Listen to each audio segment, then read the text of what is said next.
Agora, vamos voltar um pouco no tempo. O ano era 1999 e o americano Doug Lindsay tinha 21 anos quando começou a sentir os primeiros sintomas: vertigem, palpitações, fadiga e cãibras.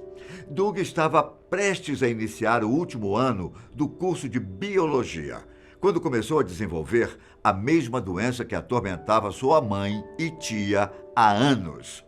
Uma doença que até então era bastante misteriosa e não tinha um tratamento específico.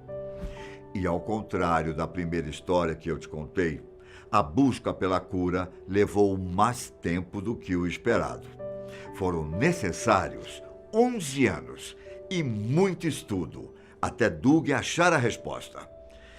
Mais de uma década em que ele passou 22 horas por dia em uma cama, caminhando apenas um curto período de tempo, já que estava muito fraco para se movimentar.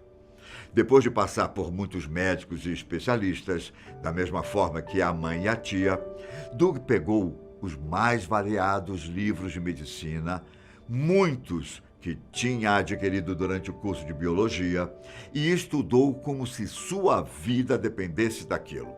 E a verdade é que dependia. Foi então que, enquanto lia o mesmo livro de endocrinologia pela segunda vez, Doug teve as primeiras suspeitas de que o seu problema tinha a ver com as glândulas suprarrenais. Na época, um professor de medicina da Universidade do Alabama, H. Cecil Coghlan, se interessou pelo caso e conheceu Doug. Os dois chegaram à conclusão de que o organismo de Doug produzia adrenalina em excesso. E para controlar isso, o jovem começou a usar um medicamento que aumentava a pressão sanguínea. Com isso, os dois conseguiram impedir que a doença piorasse. Mas ainda havia uma pergunta: por que o corpo de Doug produzia adrenalina em excesso? Vários exames foram feitos até que, em 2006, ele descobriu que as medulas de suas glândulas suprarrenais tinham uma anormalidade, no que ficou chamado de hiperplasia medular adrenal bilateral. Para resolver isso, Doug precisaria remover as medulas. Só que esse tipo de cirurgia havia sido feita apenas em animais. Mas ele estava disposto a ser o primeiro humano a tentar.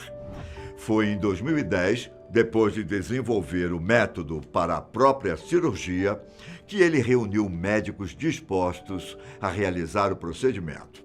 Naquele ano, ele conseguiu retirar a primeira medula, o que permitiu que ele ficasse de pé por mais tempo. Já em 2012, a segunda medula foi retirada e Doug finalmente teve uma mudança em sua vida.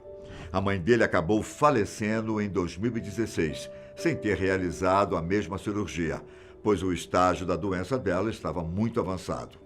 Naquele mesmo ano, depois de mais de uma década, Doug finalmente concluiu o curso